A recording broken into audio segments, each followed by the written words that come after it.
Olá, boa noite. Nós vamos entrevistar ao longo desta semana os candidatos à presidência mais bem colocados na pesquisa Datafolha de intenção de voto, que foi divulgada no dia 28 de julho. Pela ordem determinada em sorteio, com a presença dos assessores dos partidos, Jair Bolsonaro, do PL, é o entrevistado de hoje. Amanhã, Ciro Gomes, do PDT. Na quinta-feira, Luiz Inácio Lula da Silva, do PT. E na sexta-feira, Simone Tebet, do MDB. Nós vamos abordar os temas que marcam cada uma das candidaturas. O tempo total dessa entrevista é de 40 minutos. E, ao fim, o candidato vai ter 1 minuto para as considerações finais. Candidato Bolsonaro, boa noite. Obrigada pela presença. Eu agradeço também a sua presença, candidato, e o tempo começa a ser contado a partir de agora. Nós vamos começar a entrevista com um assunto que tem mobilizado os brasileiros. O senhor tem xingado ministros do Supremo Tribunal Federal, tem feito ataques sem prova nenhuma ao sistema eleitoral brasileiro. O senhor chegou, inclusive, a ameaçar não ter eleição no Brasil, como se coubesse ao senhor decidir uma coisa dessas. Candidato, com franqueza, o que é que o senhor pretende ou o que é que o senhor pretendeu com isso? O senhor pretendeu, por acaso, criar um ambiente que, de alguma forma, permitisse um golpe, contra o qual, inclusive, a sociedade civil se manifestou agora com a divulgação de 2 manifestos ou outros manifestos em defesa da democracia? Primeiro, você não está falando a verdade quando fala xingar ministros. Isso não existe. Isso não existe. É um fake news da sua parte. Outra coisa, eu quero é transparência nas eleições. Vocês, com toda certeza, não leram o inquérito de 2018 da Polícia Federal, que inclusive está inconcluso. E aquela pergunta que eu sempre faço: se você pode botar uma tranca a mais na sua casa para evitar que ela seja assaltada, você vai fazer ou não? Então esse é o objetivo disso que eu tenho falado sobre o Tribunal Superior Eleitoral. E outra coisa, em 2014, tivemos eleições, no segundo turno, o PSDB duvidou da lisura das eleições e contratou uma auditoria. E a conclusão da auditoria do PSDB, que as urnas são inauditáveis. E só para ficar bem tranquilo aqui, mano, 2018, houve uma denúncia de fraude, e a senhora Rosa Weber determinou que fosse aberto um inquérito pela Polícia Federal para apurar a fraude. Que, obviamente, se houve fraude, eu ganhei, quem fraudou seria eu. A PF começou a apuração. E quem informou o que eu vou te falar aqui para a PF foi o Tribunal Superior Eleitoral.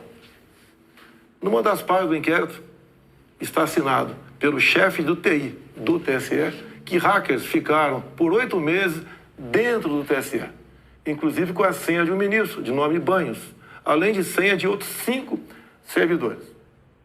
Imediatamente, a Polícia Federal pediu os logs, as impressões digitais do que ocorreu nas eleições de 2018. O TSE podia ter informado no mesmo dia, mas 7 meses depois, o TSE informou que os logs haviam sido apagados. Então, a grande interrogação é exatamente essa daí. Nós queremos evitar que dúvidas pairem por ocasião das eleições agora desse ano. Nada mais além disso. É curioso que o senhor se refira a esse episódio, porque o senhor, inclusive, foi acusado de ter divulgado informações sigilosas de investigações inconclusivas. Mas sobre a transparência que o senhor afirma defender das urnas, órgãos fiscalizadores como o Tribunal de Contas da União, a Advocacia Geral da União, associações de juízes, associações de juristas, associações de delegados da Polícia Federal, todos já atestaram a segurança das urnas eletrônicas. Eu vou além. A transparência e a segurança das urnas eletrônicas tem sido motivo de orgulho da maioria da população brasileira. Agora, o senhor começou a sua resposta afirmando que eu tinha cometido fake news. Em nome da verdade, candidato, o senhor xingou o ministro do Supremo de canalha. O senhor fez isso com o microfone. Então, e ele vinha fazendo contra mim. Mas, candidato, eu lhe perguntei qual era o seu propósito. Lembra a pergunta que eu fiz ao senhor? Qual era o seu propósito? Falou ministro. Foi um ministro específico. Senhor, Tá ok? Tá refeita aqui a dúvida? Mas não, é que o senhor disse que eu cometi fake news. Só para esclarecer, a pergunta que eu lhe fiz é: qual era o seu propósito ao xingar um ministro de canalha e ameaçar não permitir que as eleições fossem realizadas, se isso não lhe compete fazer? Não é uma atribuição do presidente da República, é uma atribuição constitucional. Bem, quem vem sendo perseguido o tempo todo por um ministro supremo sou eu. Um inquérito completamente ilegal. E as medidas que enviam sendo tomadas por esse ministro era contestada. Lá atrás, inclusive, a procuradora Raquel Dodge deu um parecer para que esse inquérito deixasse de existir. E continua existindo. A temperatura subiu. Hoje em dia, pelo que tudo indica, está pacificado. Espero que seja uma página virada. Até você deve ter visto, por ocasião da posse do senhor Alexandre de Moraes, um certo contato amistoso nosso lá. E pelo que tudo indica, está pacificado. E quem vai decidir essa questão de transparência ou não serão, em parte, as Forças Armadas que foram convidadas a participar da Comissão de Transparência Eleitoral. As Forças Armadas são uma das partes, né, desse grupo que analisa a segurança. A grande questão não é nem a presença das Forças Armadas, candidato. A grande questão que se dá é que o senhor se coloca como patrono das Forças Armadas e a forma como o senhor ataca o sistema eleitoral é que causa ruído e que causa uma certa intranquilidade no ambiente. Teremos eleições, o ministro Alexandre de Moraes acabou de assumir. Amanhã ele tem um encontro, pelo que me parece, um encontro com o ministro da Defesa para tratar desse assunto sobre transparência eleitoral. Eu tenho certeza que o ministro Alexandre de Moraes vai conversar e chegar a bom termo essa questão de eleições. Agora, precisei provocar para que chegasse a esse ponto. Pode ter certeza que vão ter eleições limpas e transparência no corrente ano. O senhor costuma dizer que defende a liberdade, mas a impressão que dá quando a gente vê manifestações de apoiadores seus é de que nem todos têm a mesma percepção daquilo que o senhor defende, porque é muito comum vermos apoiadores seus defendendo medidas absolutamente inconstitucionais. Fechamento do Congresso, fechamento do Supremo Tribunal Federal, golpe militar, intervenção militar com Bolsonaro. Essas coisas são ditas. Inclusive tem uma frase que é muito ouvida também nessas manifestações por parte desses grupos que é: eu autorizo. No entanto, o senhor não os desautoriza, candidato. Isso não é uma sinalização ruim dessa parcela de apoiadores? Você vê as manifestações nossas sem qualquer ruído. Uma lata de lixo sequer virada nas ruas. Eu considero como liberdade de expressão. Essas, artigo 142. O que é artigo 142? É um artigo da Constituição que eu não entendo da maneira como alguns pouquíssimos entendem. Quando alguns falam em fechar o Congresso, é liberdade de expressão deles. Eu não levo para esse lado. Tá? E para mim isso aí faz parte da democracia. Eu não posso eu ameaçar fechar o Congresso. Isso, ou o Supremo Tribunal Federal. Então, Bonner, eu não vejo nada demais, vejo como liberdade de expressão, como alguns falam em AI-5, nem existe mais AI-5. Você querer punir alguém por ter levantado uma faixinha no meio da multidão AI-5, bom, isso aí é uma coisa que, no meu entender, não leva a lugar nenhum. Agora, o outro lado... Eu não quero interrompê-lo, mas é que o senhor disse algo muito... Perdão, candidato. O senhor disse algo muito importante ainda há pouco. O senhor disse, referindo-se ao ministro Alexandre de Moraes, que teremos eleições, elas serão limpas, etc. Com o intuito de tirar esse estresse, tirar a intranquilidade desse momento eleitoral do Brasil. O senhor não quer aproveitar essa oportunidade diante de milhões de brasileiros para assumir um compromisso eloquente de que vai respeitar o resultado das urnas, seja ele qual for? Seja qual for, eleições limpas devem e têm que ser respeitadas. O senhor vai respeitar... Limpas e transparentes têm que ser respeitadas. Está atestado que as eleições brasileiras são limpas e são transparentes e que as urnas são auditáveis. Isto posto, eu lhe pergunto mais uma vez. O senhor vai assumir um compromisso diante de milhões de brasileiros de respeitar o resultado das urnas e estimular os seus seguidores a fazer o mesmo, candidato? Serão respeitados os resultados das urnas desde que as eleições sejam limpas e transparentes. Como você disse que são auditáveis, em 2014 não aconteceu isso. Mas tudo bem. Vamos botar um ponto final nisso? O senhor vai botar um ponto ponto final? Ponto final. Vamos para outra pergunta, outro assunto. Pois então, não. Vamos respeitar os resultados. Nós temos uma declaração importante do candidato Bolsonaro assumindo publicamente o respeito ao resultado das urnas de outubro. Renata. Pandemia, candidato. Claro. Nos momentos mais dramáticos, o senhor imitou pacientes de Covid com falta de ar. Sobre as mortes, o senhor disse, e daí, eu não sou coveiro?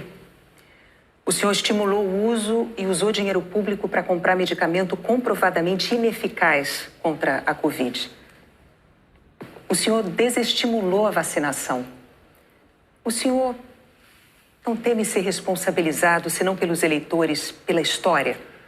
Olha, nós compramos mais de 500 milhões de doses de vacina. Só não se vacinou aqui, não quis. Eu acho que vocês dois se vacinaram. Comprada por mim. E em tempo bem mais rápido que outros países, que isso não tinha no mercado. Não poderia eu, num primeiro momento, por exemplo, falar que devíamos assinar certos contratos, como por exemplo com a Pfizer, onde a Pfizer não garantia a entrega da vacina. A primeira vacina no mundo foi dada em dezembro de 2020. Em janeiro, nós já estávamos vacinando no Brasil. Então, fizemos a nossa parte. E o grande erro disso tudo foi um trabalho forte da grande mídia, entre eles a Globo, desestimulando os médicos a fazerem o tratamento precoce, que isso é conhecido como uma liberdade do médico. Quando algo é desconhecido, como até hoje é desconhecido ainda os efeitos possíveis, efeitos colaterais da vacina, desaconselhar, inibir, ameaçar, caçar o registro de médicos. Isso que foi errado feito durante a pandemia. Mas, candidato, o senhor desestimulou a vacinação. Isso não tem nada a ver com liberdade. O senhor chegou a dizer que quem tomasse a vacina poderia virar jacaré. Mas o senhor associou a vacinação ao vírus da AIDS. E mais, quanto às vacinas, a Pfizer esperou 93 dias por uma resposta quando a empresa procurou o governo para tratar de vacina. A Coronavac, o senhor desautorizou o ministro e chegou a suspender a compra da vacina. Não houve suspensão da minha parte. A questão da Pfizer. No contrato da Pfizer estava escrito: não nos responsabilizamos por qualquer efeito colateral. Outra coisa, a Pfizer não apresentou quais seriam os possíveis efeitos colaterais. Eu usei uma figura de linguagem: jacaré. Figura de linguagem? Sim. Você acha que é o caso de brincadeira? Não é brincadeira isso. Isso faz parte da literatura portuguesa. Então, brincadeira é, num momento difícil para o Brasil, a imprensa desautorizar os médicos pela sua liberdade de clinicar. Esse foi o grande problema. E outra coisa, eu não errei nada do que eu falei. Eu falei nisso da pandemia, que nós devíamos tratar dos idosos, pessoas com comorbidade, e o resto da população trabalhar. Isso eu falei e não errei. Hoje, muitos países já falam que o lockdown foi um erro, que as pessoas se contaminavam muito mais em casa do que nas ruas. E outra coisa, se falava em fazer o que o lockdown? Lockdown 1 mês, 2 meses no máximo para achatar a curva. Durou mais de 1 ano o lockdown. E até hoje continua gente falecendo por Covid. Ou seja, o lockdown serviu sim para atrapalhar a nossa economia e contaminar mais pessoas ainda em casa. Candidato, mas as medidas socioeconômicas importantíssimas, elas foram adotadas por governos no mundo inteiro justamente para sustentar o fique em casa no pico da pandemia, fique em casa se puder. Para que as pessoas pudessem proteger a própria vida e, ao mesmo tempo, receber um amparo econômico. Para evitar o colapso dos hospitais, aliás, como nós vimos em Manaus. Pessoas morrendo com falta de oxigênio por um erro de logística e gestão do seu ministro da Saúde. Negativo. Menos de 48 horas estavam chegando já cilindros lá em Manaus. Lá foi uma coisa atípica, anormal, que aconteceu de uma hora para outra. Menos de 48 horas, cilindros começaram a chegar em Manaus de alguns pontos do Brasil. Fizemos a nossa parte em Manaus. Não faltou da nossa parte recursos bilionários para governadores e prefeitos enfrentarem a Covid, construírem hospitais de campanha. Então, fizemos a nossa parte. Raro país do mundo que fez algo melhor do que nós fizemos.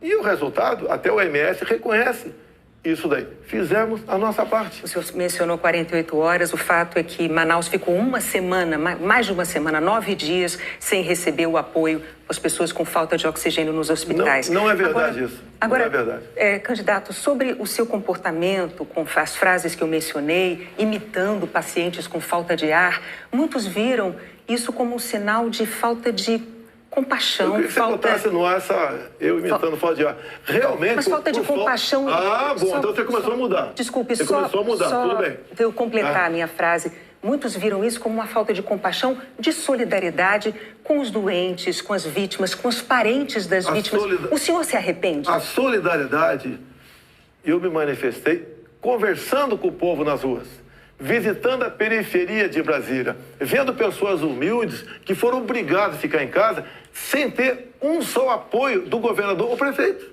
Isso que aconteceu. E nós fizemos exatamente o quê? Demos o auxílio emergencial imediatamente.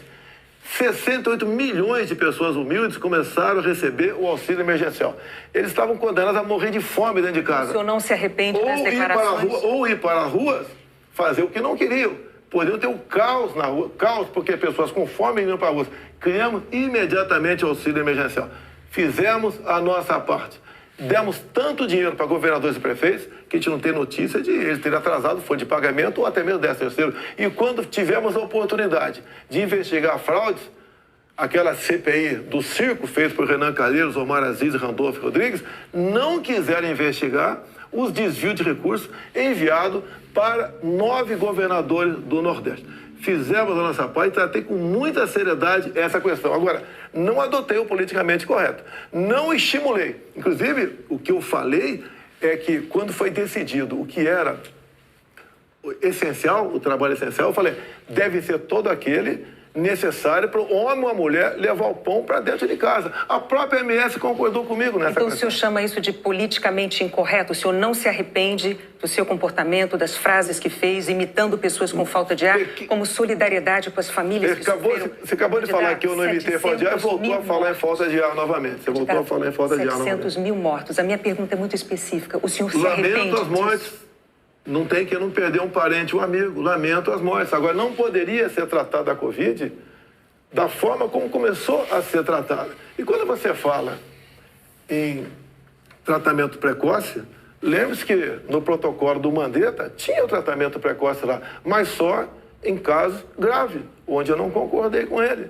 No início, o protocolo do Mandetta era vá para casa. Quando sentir falta de ar, procura um hospital. Eu falei, procurar para quê se não tem remédio? E não tinha vacina também naquele momento. Bom, vamos falar de economia? Eu só queria observar, a Renata não retirou observação sobre o fato de o senhor ter imitado pessoas com falta de ar. Ela disse... Não.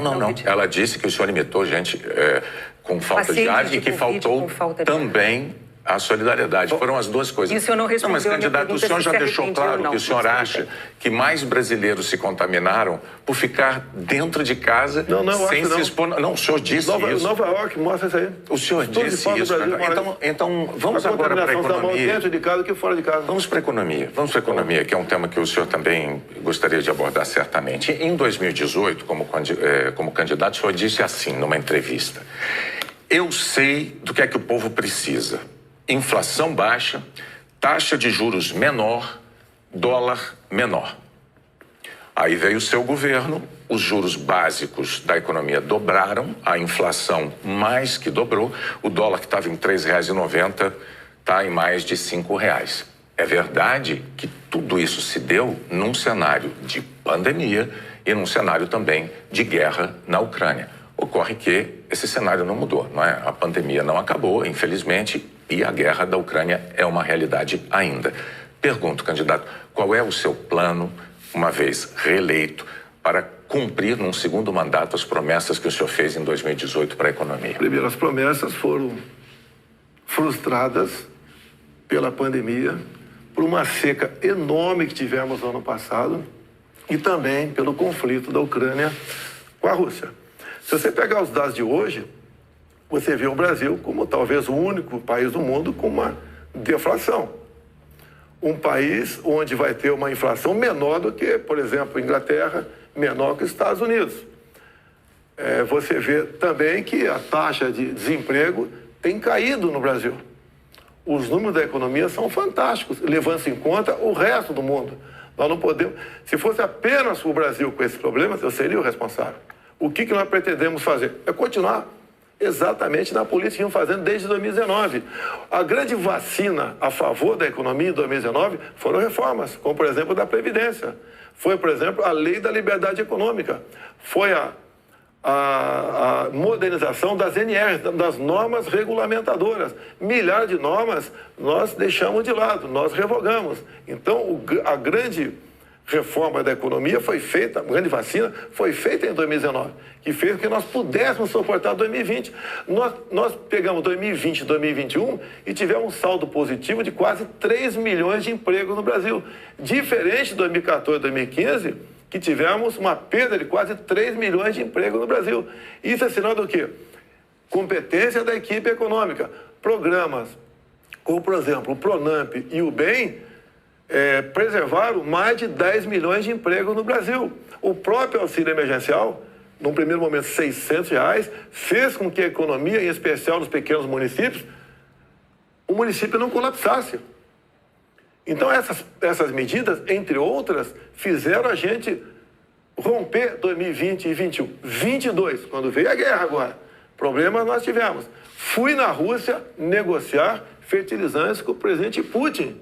Se não tivesse ido, não teria ido fertilizante para a nossa safra agora, desse segundo semestre. Não, isso é importante. Não. Isso garantiu que a segurança alimentar do nosso Brasil e do mundo. Só para concluir, então, num segundo mandato, o senhor daria sequência aos planos que foram estabelecidos e desenvolvidos no primeiro mandato. Bonner, você vai ver, Bonner, nós somos o 7º país mais digitalizado do mundo, tá? Nós fizemos muita coisa no Brasil, atendemos realmente a todas as camadas da sociedade. Só agora, na questão do IPI, a proposta do Paulo Guedes, que está parada no Supremo Tribunal Federal, nós pretendemos diminuir impostos de 4 mil produtos em 35% de IPI. Para o segundo mandato. Não, desse agora. É que a proposta parou no Supremo Tribunal Federal. Estamos há semanas... Agora, senhores, para que a gente possa abordar... Isso começou há 2 meses a redução de IPI, não foi de agora. Para que nós possamos abordar nessa entrevista o maior número de temas, vamos prosseguir, vou falar sobre meio ambiente. Em 2020, o seu então ministro do Meio Ambiente, Ricardo Salles, disse que era para aproveitar que a imprensa toda estava focada na cobertura da pandemia para ir desregulamentando as leis ambientais, o que ele chamou de passando a boiada. Fato é que, no seu governo, a taxa anual de desmatamento da Amazônia deu um salto, é a maior em 15 anos. O senhor continua apoiando essa política de desregulamentação? Olha, você tem que pensar que na Amazônia você tem quase 30 milhões de habitantes lá. Tem 30 milhões de brasileiros na Amazônia. Primeira preocupação é essa. Outra, qualquer propriedade lá tem que preservar 80% e pode usufruir de 20%. Eu tentei, nos primeiros 2 anos de mandato, fazer a regulação fundiária, para saber, por exemplo, qualquer local desmatado ou com foco de calor, de quem é o CPF daquela propriedade. O presidente da Câmara não colaborou para botar essa proposta avante. Agora, quando se fala em Amazônia, por que não se fala também agora na França, que há mais de 30 dias está pegando fogo? A mesma coisa está pegando fogo na Espanha e Portugal. Califórnia pega fogo todo ano. No Brasil, infelizmente, não é diferente. Acontece. Grande parte disso aí, alguma parte disso aí é criminoso, sei disso. Outra parte não é criminoso. É o ribeirinho que toca fogo ali na sua pequena Uma coisa propriedade. É incêndio natural, outra coisa é o desmatamento. Mas tem incêndio, o Pantanal Sul-Mato-Grossense é comum pegar fogo de forma espontânea. Agora, candidato, a favor das críticas dos especialistas à sua política ambiental, tem os números. No seu governo, a taxa anual de desmatamento da Amazônia saltou de 7.500 km² em 2018 para 13 mil ano passado. O levantamento do MAP Biomas mostrou que 97% dos alertas de desmatamento emitidos desde 2019 não foram fiscalizados pelos órgãos responsáveis, 97%. Especialistas dizem que quando o senhor desautoriza, por exemplo, a destruição de equipamentos pelos órgãos fiscalizadores ou quando o senhor desmonta órgãos como o IBAMA, o senhor está passando uma mensagem de incentivo a quem desmata ou ao garimpo ilegal. Primeira coisa, a destruição, como dá em lei, é se você não puder retirar o equipamento daquele local. O que vinha acontecendo, e ainda vem, infelizmente, é que o material pode ser retirado, do local, porque se chegou lá pode ser retirado. E há o abuso de uma parte. E como eu disse para você, tem locais... De qual parte? Tem locais na Amazônia ali que é permitido. Mas desculpa, eu não entendi. Abuso de qual parte? Do órgão fiscalizador? Sim, por parte do IBAMA. Sim. Por que, candidato? O que seria um Mas abuso o seguinte, do IBAMA, o que diz a lei... na defesa da floresta O que diz a lei, um trator, por exemplo, você tem que tocar fogo se não puder retirar daquele local. E muitas vezes o pessoal do IBAMA faz? Toca fogo mesmo podendo retirar o material de lá. Mas a quem interessa defender a posse de um trator utilizado para derrubar árvores na Amazônia, candidato? Mas não está derrubando a árvore na Amazônia, está derrubando em áreas, muitas vezes... Mas a lei não fala se um local é permitido ou não. A quem interessa, candidato? A lei não fala. Tem sido destruído, vem ser destruído. A minha orientação é cumprir a lei. Nada mais além disso. E os órgãos fiscalizadores... Olha só, a Amazônia é do tamanho da Europa Ocidental. Ali na Amazônia cabe uma Alemanha, cabe uma França, cabe uma Itália, cabe um Portugal, cabe um montão de países. Você pensa que fiscalizar, evitar que pegue fogo... Mas só para entender, então, sobre a desautorização dos órgãos fiscalizadores para destruir equipamento apreendido... Não desautoriza, mando cumprir a lei. A lei fala que se o material pudesse retirar de lá, assim como entrou, não é para ser destruído. Mas com que propósito mesmo? Eu não entendi. Cumprir a lei. Propósito, cumprir a lei. Faz lá dentro, eu tenho aqui uma aspas. Tem quase 30 milhões de pessoas que têm que sobreviver. Eu tenho aqui uma aspas em que o senhor diz que não é para queimar nada, maquinário nem trator. Mas vamos adiante, o fato é que, sobre o meio ambiente, em 2018, o mundo tinha uma visão sobre o compromisso ambiental do Brasil. Hoje, o mundo vê o Brasil como um destruidor de florestas. Num segundo mandato, o que o senhor vai fazer para mudar essa imagem? Primeiramente, destruidor de florestas. É uma mentira. Ninguém quer destruir floresta, né, por livre e espontânea vontade. O acordo Mercosul-União Europeia estava travado. Com os problemas agora da guerra, Ucrânia, Rússia, a União Europeia quer acelerar o acordo conosco para o Mercosul. Dizer mais, a Alemanha está usando combustíveis fósseis. Por quê? Se eram os países que diziam que nós devíamos cada vez mais buscar aí energia limpa. Concordo com eles. Mas a realidade é outra completamente diferente. Não é a realidade aquilo que a gente acha que deve ser. É o que tem que ser. Países da Europa já estão em contato conosco, por exemplo, atrás do hidrogênio verde. O Brasil será uma grande potência fornecedora de energia hidrogênio verde. Como já temos acertado, né, no limite máximo, temos até o equivalente a 50 Itaipus na costa do Nordeste. E nós vamos exportar esse hidrogênio verde para a Europa toda. Ou seja, o Brasil é um exemplo para o mundo.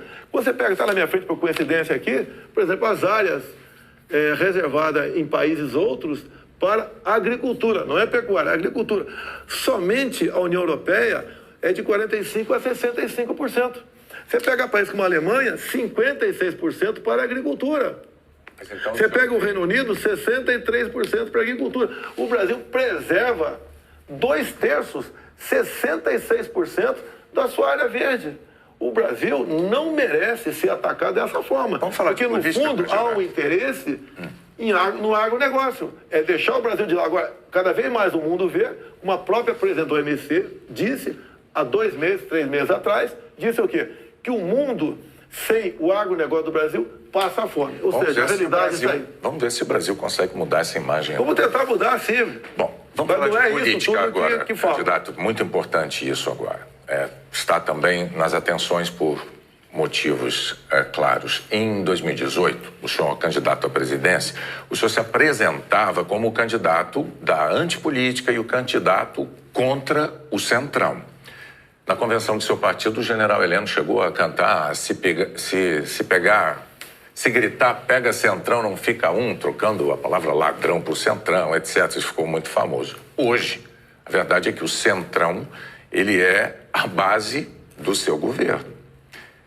Na semana passada, quando o senhor estava saindo lá do Palácio da Alvorada, inclusive o senhor enfrentou lá um incidente com aquele youtuber que foi cobrar do senhor essa aliança do seu governo com o Centrão. Eu pergunto, por que eleitores como aquele, que se sentem traídos pelo senhor, acreditariam nas suas promessas de agora. Você está me estimulando a ser ditador. Eu, candidato? Você. Porque o Centrão são mais ou menos 300 parlamentares. Se eu deixá-lo de lado, eu vou governar com quem? Não vou governar com o parlamento. Então você está me estimulando a ser um ditador. São 513 deputados. 300 são de partidos de centro, pejorativamente chamados de centrão. O lado de lá, os 200 que sobram, é pessoal do PT, PCdoB, PSOL, Rede. Não dá para você conversar com eles. Até eles não teriam número suficiente para aprovar sequer um projeto de lei comum. Então, os partidos de centro fazem parte, grande parte, da base do governo para que nós possamos avançar em reformas, como temos avançado em muitas coisas. Como, por exemplo, através do Centrão, nós conseguimos o Auxílio Brasil de R$ 600 para 20 milhões de famílias. Dá para imaginar isso? E olha só, os partidos de esquerda votavam contra o parcelamento dos precatórios, que era condição para a gente dar lá atrás R$ 400 de Auxílio Brasil para esses mais necessitados. Então o PT votou contra o Auxílio Brasil de 400. Não, votou contra a questão dos precatórios. Do parcelamento, que sem parcelamento você não tem como conseguir recurso no orçamento para pagar os 400. Assim como agora o PT também votou contra, tá? Ou melhor, discursou contra os R$ 600 e votou favorável. A questão política, assim como a questão de poucos meses, para diminuir o preço da gasolina no Brasil, todos os senadores do PT votaram contra a redução de semestre no Senado. Agora vamos lá, candidato. Agora, como é que eu vou trabalhar com o parlamento sem os partidos de centro? Mas a questão, o senhor disse que eu estou estimulando o senhor a ser ditador. Está estimulando, sim. Por favor, candidato. Não, longe de mim, não, eu não estimulei nada. É que a questão é a seguinte. Em 2018, o senhor chegou a dizer, até com propriedade, que governos anteriores tinham feito alianças com o Centrão. Mas o senhor disse criticamente que esses governos anteriores tinham feito nomeações com interesse político partidário e que isso tinha tudo para dar errado. O senhor chegou até a concluir assim: por isso eu não integro o Centrão. Mas recentemente, há dias, o senhor, com muita naturalidade, disse assim: eu sempre fui do Centrão, eu vim do Centrão. Aí eu tenho que perguntar ao candidato, em nome da clareza para os eleitores, em qual dessas duas afirmações o eleitor deve acreditar? O senhor sempre foi do Centrão? Ou o senhor, como disse em 2018, diz: eu nunca fui do Centrão por esse motivo? No meu tempo não era Centrão, não existia Centrão. Como assim? No meu tempo, esses partidos que eu já integrei não eram tidos como partido central. Agora, o importante, Boni, o importante, nós estamos num governo sem corrupção. Eu indiquei ministros pelo critério técnico. Eu não aceitei pressões de lugar nenhum para escalar ministros. Qual governo teria o ministro padrão Tarcísio de Freitas na infraestrutura? Padrão Marcos Pontes na ciência e tecnologia? Padrão a Tereza Cristina na agricultura, padrão Gilson Machado no turismo, uma pessoa desconhecida até chegar no meu governo, padrão Onic Lorenzoni, que eu considero como um coringa meu, padrão Braga Neto, que esteve na defesa, ou seja, padrão Salles, uma pessoa excepcional, padrão atualmente o ministro Juca do meio ambiente. Então essas pessoas que deram um impulsionamento ao governo. Estamos governando com competência e sem corrupção, porque não tem indicação política para esse ministério. Vários ministros, então, aproveitando a deixa, eu vou falar de um tema importantíssimo para o futuro do Brasil, que é a educação. No seu governo, o senhor indicou 5 ministros diferentes. Um deles caiu justamente por um escândalo de ter beneficiado pastores com dinheiro da educação e diz que foi a seu pedido no caso de um dos pastores. Qual é a dificuldade de escolher um bom ministro da educação? Por muitas vezes, depois que a pessoa chega, a gente vê que ela não leva jeito para aquilo. Não foi só da educação. Ele teve acusação. Ele teve morte de prisão. Ele foi preso, inclusive. Agora, conseguiu habeas corpus logo em seguida. Agora, fiquei sabendo depois, né? Que o Ministério Público do DF foi contra a prisão dele. Agora, veja só... Foi contra a prisão dele. Por quê? Não tinha nada contra ele. Se tiver hoje em dia, é outra história. Até aquele momento não tinha nada. A questão de ter 2 pastores, um que está no gabinete dele, qual é o problema? Agora, se ele faz besteira, se essa pessoa... Agora, nós começamos a investigar o caso Pastores. Não foi a Polícia Federal. Nós começamos a investigar com a CGU. Agora, só na área da educação, o primeiro-ministro escolhido pelo senhor caiu depois de 3 meses porque, por causa de um escândalo, pediu que professores gravassem slogans de campanha seu. O segundo ministro praticamente fugiu do Brasil depois de ter insultado ministros do Supremo. O terceiro ministro nem chegou a assumir porque maquiou o próprio currículo. O quarto ministro envolvido num escândalo de corrupção. Quais são os critérios que o senhor usa para escolher um ministro de uma área tão vital para o futuro do país? As pessoas se revelam quando chegam. Atualmente, eu tenho um excelente ministro da Educação. Acontece, é igual um casamento, muitas vezes. Mas o senhor concorda que essa alta rotatividade prejudica? O ideal era não ter vários... O ideal era não ter rotatividade nenhuma, mas acontece. Outros ministros foram trocados também. Bom, por vários motivos. Agora, depois desse escândalo do MEC... Que escândalo do MEC, Bonner? A saída do ministro... Mas a saída é escândalo, MEC? Não é escandaloso, candidato. Um ministro destinar dinheiro da educação para 2 pastores dizendo que o presidente da República indicou um deles... Cadê o duto cadê o duto do dinheiro vazando ali? Cadê o dinheiro? Candidato, não sabemos. Cadê o dinheiro aparecer? Você não sabe? E está me acusando? Não, está acusando o Milton por isso? O senhor tem todo o direito de achar que não foi um escândalo. Nós vamos adiante. Depois do caso do ministro Milton Ribeiro no MEC, o senhor atenuou um pouco o seu discurso de que não havia corrupção no seu governo. Antes não tinha corrupção. Hoje, o senhor diz que os casos pipocam. Os casos pipocam de corrupção no seu governo. Bom, ao mesmo tempo, vão se acumulando denúncias de interferências suas na Polícia Federal, que é um órgão de Estado, não é um órgão de governo, e um órgão de Estado que o senhor prometeu prestigiar. Como é que o senhor explica para o eleitor essa mudança da sua postura da eleição de 2018 para cá, candidato? Primeiramente, quem me acusou de interferência na PF foi o ex-ministro Sérgio Moro. Falou que a prova da interferência estava numa sessão reservada nossa. Bem, eu não queria, a sessão foi gravada, eu não tinha obrigação de entregar ali a fita. O senhor teve 4 diretores gerais da Polícia Federal e a cada mudança... Eu não tinha obrigação de entregar a fita. Entreguei a fita. Foi revelado, até com muitos palavrões na reunião de ministros. Não acharam nada.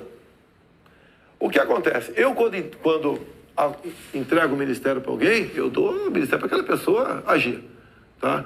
A Polícia Federal, com a saída do Sérgio Moro, melhorou e muito na apreensão de drogas, na apreensão de numerários, tá? Em operações, melhorou muito.